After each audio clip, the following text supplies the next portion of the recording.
जैसा कर्म करोगे वैसा ही फल प्राप्त होगा। यह कहावत हम सबने बहुत बार अपने जीवन में सुनी होगी, लेकिन क्या सच में आप दिल से मानते हैं कि अच्छे कर्मों का फल अच्छा ही होता है?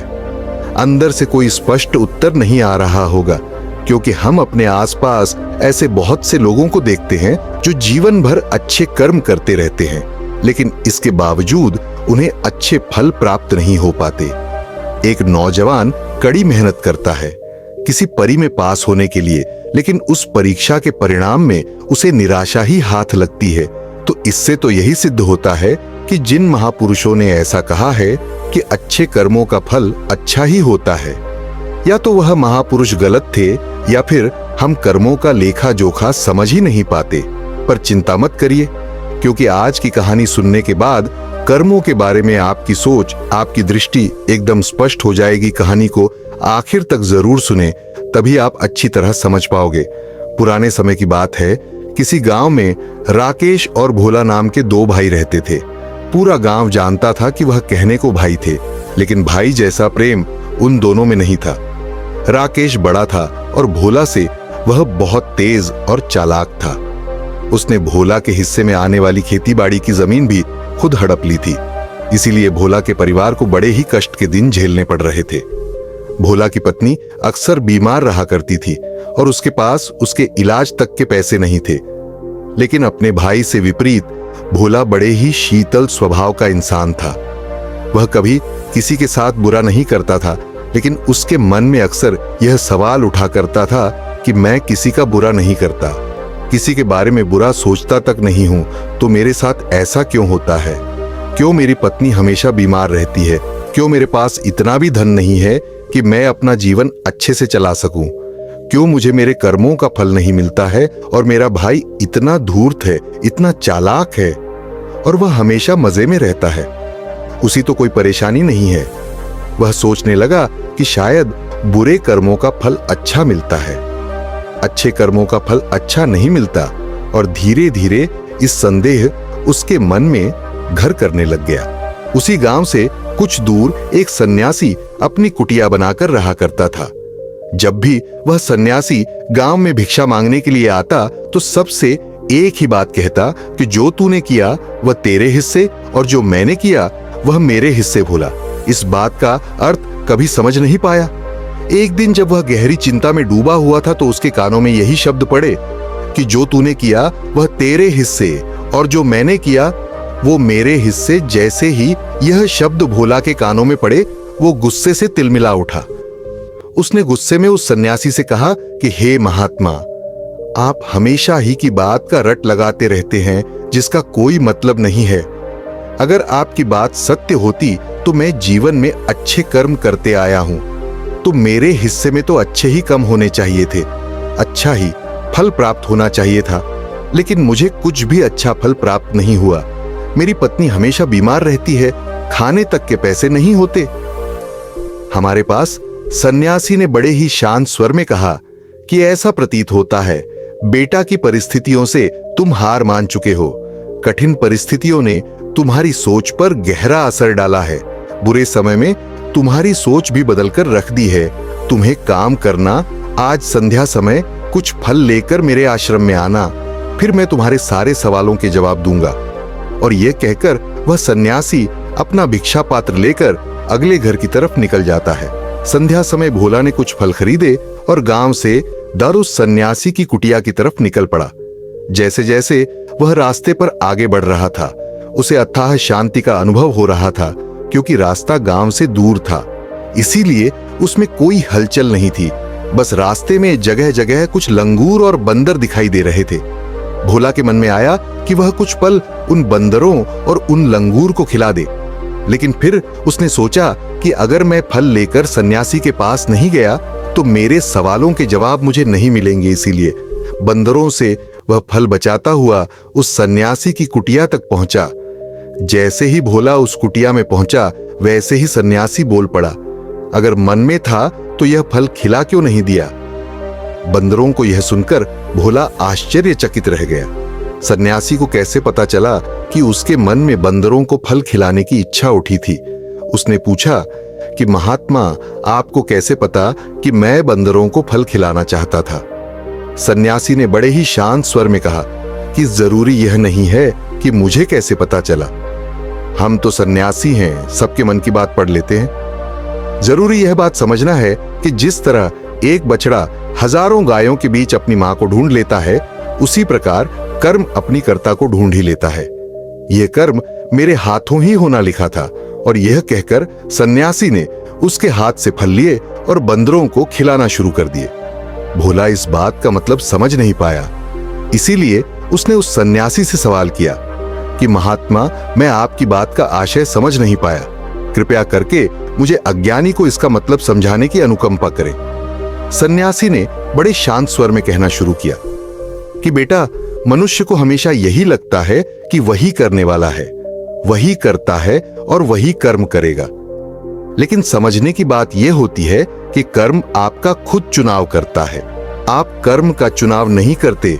अगर आप किसी कर्म को करने के योग्य है तो हजारों लोगों के बीच में से कर्म आपको अपने आप ढूंढकर निकाल लेगा। इसीलिए योग्य बनने पर ध्यान दो, कर्म करने पर ध्यान मत दो। अगर तुम सिर्फ कर्म करने पर ध्यान दोगे तो कभी योग्य नहीं बन पाओगे। योग्य बनने के लिए जिन कर्मों की आवश्यकता होती है, पहले उन छोटे छोटे कर्मों को करना शुरू करो, और जब तुम योग्य बन जाओगे तो बड़ा कर्म, या कहें कि मुख्य कर्म, या फिर जिस कर्म के लिए तुम बने हुए हो वह कर्म तुम्हारे पास खुद चलकर आएगा। उदाहरण के लिए तुम इन बंदरों को देखो। इन बंदरों ने छोटे छोटे कर्म करके पेड़ों पर चढ़ना सीखा, गुलाटियां लगाना सीखा, और इसी प्रकार छोटे छोटे कर्म करते हुए यह मुंह तक पहुंच गए, और मुंह तक पहुंचने के बाद इनके पास इनका खाना खुद ही पहुंच गया। इसीलिए अपनी रोजमर्रा की जिंदगी में छोटे छोटे कर्म करते हुए अपने आप को योग्य बनाते जाओ, और जब तुम योग्य बन जाओगे तो अपने आप बड़ा लक्ष्य तुम्हें प्राप्त हो जाएगा। सन्यासी ने अगला कथन कहना शुरू किया, जो कि बहुत ही जरूरी था। ध्यान लगाकर सुनना। अगर तुम योग्य बनने के लिए कर्म नहीं करोगे तो दूसरे लोगों के कर्म भी तुम्हें प्रभावित करने लगेंगे। उदाहरण के लिए, तुम्हारी पत्नी कई दिनों से बीमार है। तुम अक्सर यही सोचते हो कि मुझे किन कर्मों की सजा मिल रही है, लेकिन समझने की बात यह होती है कि तुम्हारी पत्नी बीमार अपने कर्मों की वजह से है, तुम्हारे कर्मों की वजह से नहीं है। तुम्हारे कर्म तो अच्छे हैं, लेकिन क्या पता तुम्हारी पत्नी के कर्म अतीत में अच्छे ना रहे हो, जिसकी वजह से वह बीमार हो गई हो, और तुम्हारी पत्नी के कर्मों की वजह से तुम्हें भी दुख झेलना पड़ रहा है। और इसी प्रकार बहुत से मनुष्य अपने बच्चों की वजह से, अपने परिवार की वजह से, इन सब की वजह से खुद दुख झेल रहे होते हैं। लेकिन जरा सोचो, अगर तुम योग्य होते तो तुम अपनी पत्नी का खुद इलाज करवा पाते, उसकी बीमारी दूर करवा पाते, और क्या पता अगर तुम योग्य होते तो तुम्हारा किसी दूसरी स्त्री के साथ विवाह हुआ होता जो स्वस्थ होती। लेकिन तुम योग्य नहीं थे, इसीलिए तुम अपनी पत्नी की वजह से खुद दुख झेल रहे हो। अगर तुम योग्य बन जाओगे तो दूसरे लोगों के कर्म तुम्हें प्रभावित नहीं कर पाएंगे। सन्यासी ने भोला को चेतावनी देते हुए कहा कि याद रखना भोला, आपको वह नहीं मिलता जो आप चाहते हो, बल्कि वह मिलता है जिसके आप योग्य हो। इसीलिए अपनी योग्यता को बढ़ाने पर काम करो, उसके लिए कर्म करो। कर्म का फल पाने के लिए कभी कर्म मत करो। भोला ने सन्यासी से हाथ जोड़कर एक सवाल पूछा कि महात्मा, मुझे यह बताने की अनुकंपा करे कि मैं अपनी योग्यता किस प्रकार बढ़ा सकता हूं ताकि मेरा मुख्य कर्म मुझको खुद ढूंढ सके। सन्यास ने बड़े ही शांत स्वर में कहना शुरू किया कि बेटा, इसके लिए बड़े ही सरल सरल उपाय होते हैं। सबसे पहला उपाय है कर्म करके भूलते जाओ। तुम जो भी कर्म कर रहे हो, अपने योग्य बनने के लिए उस कर्म को करने के बाद भूल जाओ। यह मत सोचो कि उससे तुम्हें क्या प्राप्त हुआ।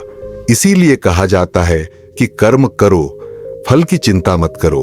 अगर तुम फल की चिंता करोगे तो वास्तविकता में तुम कर्म कर ही नहीं रहे होंगे। अक्सर मनुष्य की पीड़ा का यह एक बहुत बड़ा कारण होता है। वह सोचता है कि मैं कर्म तो अच्छे कर रहा हूं, लेकिन मुझे फल प्राप्त नहीं हो रहे, और यही पीड़ा उसके मन को ठेस पहुंचाती रहती है, उसको अपने लक्ष्य से भटकती रहती है। किसी कर्म को करने के बाद अपना आकलन जरूर करें, लेकिन फल की चिंता ना करे। भोला ने सन्यासी से सवाल किया कि महात्मा, हम अपना आकलन कैसे कर सकते हैं? सन्यासी ने उत्तर दिया कि बेटा, जब भी तुम कोई काम पूरा करते हो तो काम पूरा करने के बाद खुद से यह सवाल पूछो कि क्या इस काम को करते समय तुम्हारा ध्यान इसी काम पर टिका हुआ था, यह तुम्हारा ध्यान कहीं और भटक रहा था। इस तरह तुम खुद का आकलन कर पाओगे कि तुम कितने ध्यान के साथ उस काम को कर रहे थे, और जितने ध्यान से तुम किसी कर्म को करोगे उतनी ही तुम्हारी योग्यता बढ़ती जाएगी। और अगर तुम यूं ही बस पूरा करने के लिए किसी कर्म को करते रहोगे तो उस कर्म से तुम कभी भी योग्य नहीं बन पाओगे। वह कर्म तो पूरा हो जाएगा लेकिन उसका फल तुम्हें प्राप्त नहीं होगा। इसीलिए अपना आकलन इस प्रकार करो कि तुम्हारा ध्यान वहां पर टिका हुआ था या नहीं था, या तुम्हारे विचार तुम्हें कहीं भटका ले गए थे, और कोशिश करो कि तुम्हारे विचार अगली बार जब तुम यह कर्म करो तो उसी कर्म पर टिके रहे, इधर उधर दूसरी बातों में भटके ना। भोला ने इस पर एक सवाल पूछा कि महात्मा, जब भी हम कोई कर्म करते हैं तो हमारा मन विचारों से ग्रस्त हो जाता है, वह तरह तरह की बातें सोचने लगता है, तो हम किस तरह अपने मन को एक ही कर्म पर टिका कर रख सकते हैं? इसके लिए कोई उपाय बताएं। सन्यासी ने इसका उत्तर देते हुए कहना शुरू किया कि बेटा, जब भी तुम किसी कर्म को करते समय अपना पूरा भाव उसमें डाल देते हो तो तुम्हारे विचार उसी कर्म पर केंद्रित रह सकते हैं। पूरे निष्ठा, प्रेम और सद्भाव के साथ किया गया कर्म तुम्हारे विचारों को इधर उधर नहीं भटकने देता। विचार तभी तुम्हें दूसरी दिशाओं में बहा कर ले जाते हैं जब तुम उस कर्म को पूरी निष्ठा के साथ नहीं करते, उसमें पूरा प्रेम नहीं डालते, उसमें पूरा भाव नहीं दिखाते। जब यह तीनों चीजें तुम उस कर्म में डाल देते हो तो स्वाभाविक रूप से तुम पूरी तरह उस कर्म में सम्मिलित हो जाते हो और तुम्हारा मन और मस्तिष्क एक ही जगह पर टिका रहता है। सन्यासी ने अपनी बात खत्म करते हुए कहा कि अगर कोई इंसान, कोई मनुष्य इन उपायों का सही तरीके से इस्तेमाल करता है, उनका पालन करता है, तो वह किसी भी कर्म के लिए अपने आप को योग्य बना सकता है। और एक बार अगर वह योग्य बन जाता है तो उसी बछड़े की भांति उसका कर्म उसे अपने आप ढूंढ लेता है। भोला को कुछ फलों के बदले जीवन भर का ज्ञान मिल चुका था, उसे स्पष्टता मिल चुकी थी, उसके सारे मन के सवाल खत्म हो चुके थे। उसने सन्यासी को प्रणाम किया और वहां से अपने घर के लिए निकल पड़ा। रात हो चुकी थी और रास्ते पर अंधेरा छाया हुआ था। वह इन बातों के बारे में विचार करता हुआ अपने घर की तरफ निकल पड़ता है। तो दोस्तों, आपको आज की कहानी कैसी लगी? अपनी राय हमें कमेंट में जरूर बताइए।